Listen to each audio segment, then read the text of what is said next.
Continuando com o nosso módulo de aprofundamento, vamos, nas próximas aulas, abordar a legislação que regulamenta o mercado de capitais brasileiro. Nós temos duas grandes leis que organizam o mercado de capitais, a Lei 6385 e a 6404, ambas de 1976, com diversas alterações promovidas durante todo este período. Vamos iniciar pela Lei 6385 de 76. As suas principais alterações foram promovidas pelas leis 10.303 de 2001 e 11.638 de 2007. A Lei 10.303 de 2001 estabelece diferenciações importantes, em especial para a governança das sociedades de economia mista, as estatais.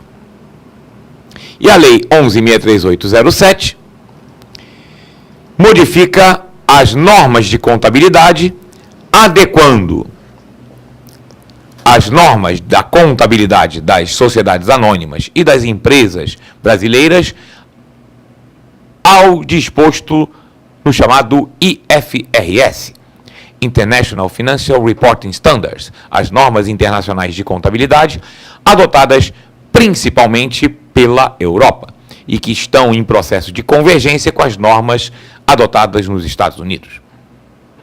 A Lei 6385, de 1976, ela dispõe sobre, organiza, regulamenta o mercado de valores mobiliários e cria a CVM, Comissão de Valores Mobiliários.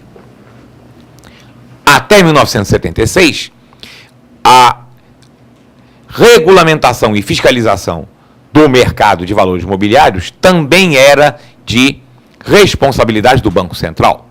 A partir desta lei, toda a atribuição relativa ao mercado de capitais passou a ser exercida em termos de regulamentação, fiscalização, pela Comissão de Valores Mobiliários, a CVM, que foi criada em 1976 pela Lei 6385 de 1976.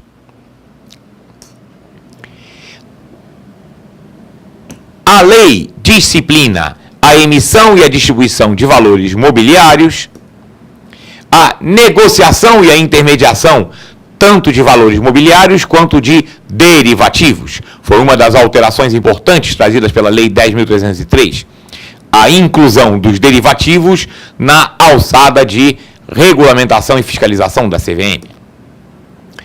Disciplina as bolsas de valores, as bolsas de mercadorias e futuros, a administração de carteiras de valores mobiliários, a atividade de custódia de valores mobiliários e a atividade da auditoria nas companhias abertas. Também a Lei 6385 de 76 disciplina as atividades de consultor e de analista de valores mobiliários. E o que são valores mobiliários?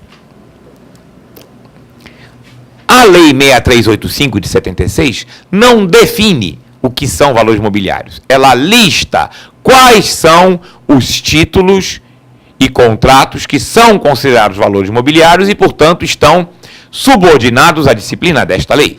Vamos então ver quais são eles. A Lei 6385 de 76 considera como valores mobiliários ações, debêntures e bônus de subscrição. Até aí, nenhuma novidade. Ações, debêntures e bônus de subscrição são títulos emitidos pelas sociedades anônimas, que nós já estudamos anteriormente nas nossas aulas do módulo básico no assunto mercado de capitais.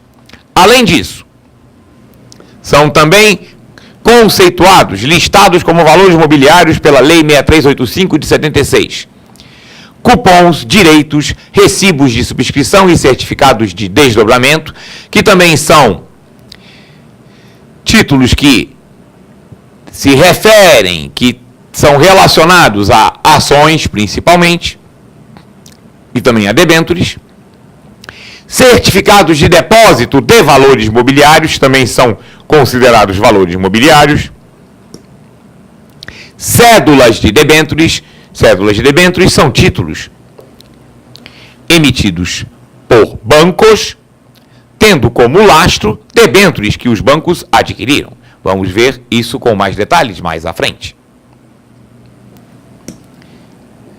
Também são listados como valores mobiliários as cotas de fundos de investimento em valores mobiliários e as cotas de clubes de investimento.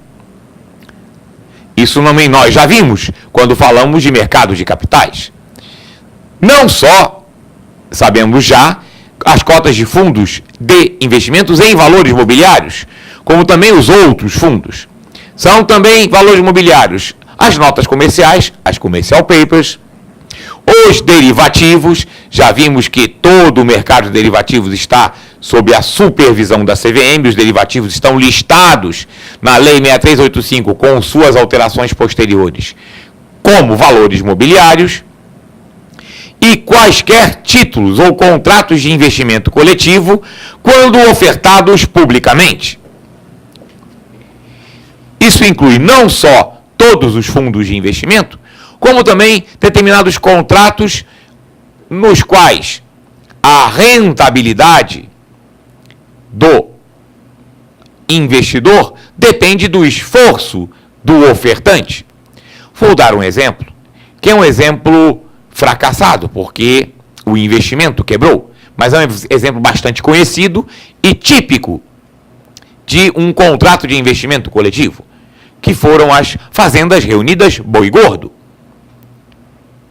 Faliu por problemas de gestão, mas foi uma emissão legal registrada na CVM, na qual as Fazendas Reunidas Boi Gordo vendiam títulos de investimento para os interessados, prometendo uma rentabilidade que era lastreada na valorização da arroba do boi. É um exemplo típico de contrato de investimento coletivo, ofertado publicamente.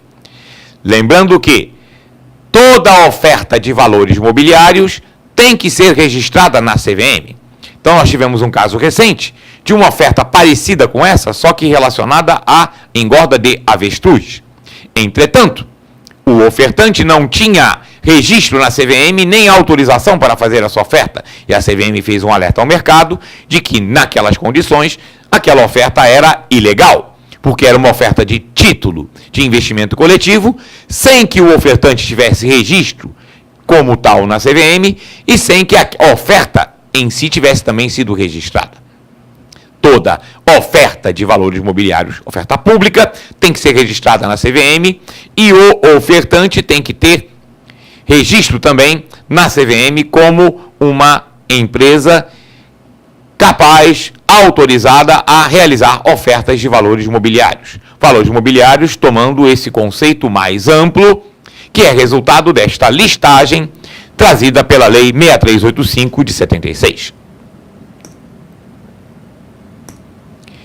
Excluem-se textualmente da condição de valores imobiliários a Lei 6385, além de dizer o que é valor imobiliário ou o que são valores imobiliários, também diz o que não são. Então, excluem-se textualmente do regime da Lei 6385, excluem-se textualmente do conceito de valores mobiliários os títulos da dívida pública de qualquer nível, federal, estadual ou municipal, e os títulos cambiais de responsabilidade de instituição financeira, com exceção de debêntures. Então, cheques, notas promissórias a favor de uma instituição financeira, uma letra de câmbio emitida por uma instituição financeira, esses são cambiais. Nós vimos, quando falamos de título de crédito, que quando se fala de cambiais, aqui refere-se a títulos de crédito. Então, títulos de crédito de responsabilidade de instituição financeira não são valores imobiliários, com exceção das debêntures. E nós sabemos também que a regra geral é que debêntures não podem ser emitidos por instituição financeira. Mas temos duas exceções, companhias hipotecárias e sociedades de arrendamento mercantil. Então, as debêntures emitidas por companhias hipotecárias ou por sociedade de arrendamento mercantil são valores mobiliários, porque são debêntures, e debêntures são sempre valores mobiliários.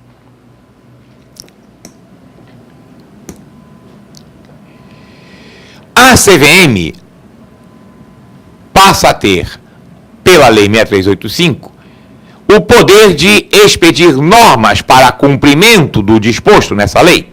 E a CVM pode exigir que os emissores de valores mobiliários se constituam como sociedade anônima.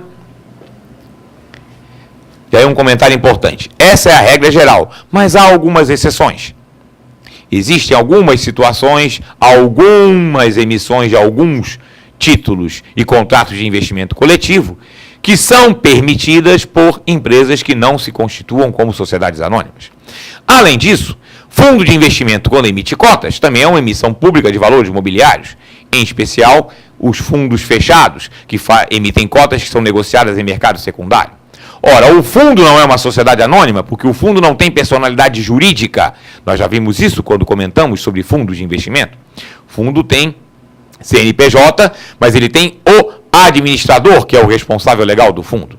Então, há algumas situações que são exceção, mas a regra geral é que o emissor de valores mobiliários seja uma sociedade anônima e, dependendo do tipo de emissão, a CVM tem poderes concedidos pela Lei 6385 para exigir que o emissor seja uma sociedade anônima. A CVM pode exigir auditoria externa nas demonstrações financeiras dos emissores e exige, de acordo com a lei, cumprimento de padrões de cláusulas e condições nos contratos negociáveis no mercado de valores mobiliários, aqueles contratos de investimento coletivo aos quais nós nos referimos. A CVM estabelece normas e padrões para as cláusulas desses contratos e, como toda oferta pública de valores mobiliários tem que ser registrada na CVM, qualquer oferta pública cujo contrato não satisfaça a essa regulamentação será impedido, será suspenso ou cancelado pela CVM. O Conselho Monetário Nacional também tem atribuições previstas pela Lei 6385 de 76. Cabe ao Conselho Monetário Nacional definir a política de organização e funcionamento do mercado de valores mobiliários. Cabe ao Conselho Monetário Nacional regular a utilização de crédito neste mercado, no mercado de capitais. Cabe ao CMN fixar a orientação geral para a atuação da Comissão de Valores Mobiliários. Caberá também ao CMN definir as atividades que haverá necessidade de uma coordenação entre a Comissão de Valores Mobiliários e o Banco Central. Nós já vimos um exemplo concreto de uma situação dessas. As chamadas decisões conjuntas Banco Central, CVM. Nós tivemos, já citamos em aulas anteriores, uma decisão conjunta muito importante em março de 2009, quando o Banco Central e a CVM, em conjunto, autorizaram também as distribuidoras de valores a terem acesso ao ambiente de Bolsa de Valores. Comentamos isso em aula anterior sobre o mercado de capitais. É um exemplo de uma atividade que exige coordenação entre a Comissão de Valores Mobiliários e o Banco Central. E esta coordenação é supervisionada pelo Conselho Monetário Nacional. Ele define que atividades é necessária essa coordenação. Cabe também ao Conselho Monetário Nacional aprovar a estrutura da CVM. Claro que isso foi uma disposição prevista no momento em que a lei foi promulgada, porque a estrutura da CVM já está consolidada. A CVM tem mais de 30 anos de existência, já tem a sua estrutura definida. E nós sabemos que a CVM é uma autarquia em regime especial, com 5 diretores, um presidente e 4 diretores, nomeados pelo presidente da República, após aprovados em sabatina pelo Senado Federal. A CVM, como é uma autarquia em regime especial, os seus diretores, presidente e 4 membros da diretoria, têm mandato fixo e estabilidade neste mandato. Só podem ser exonerados por processo judicial com condenação transitada em julgado ou processo administrativo.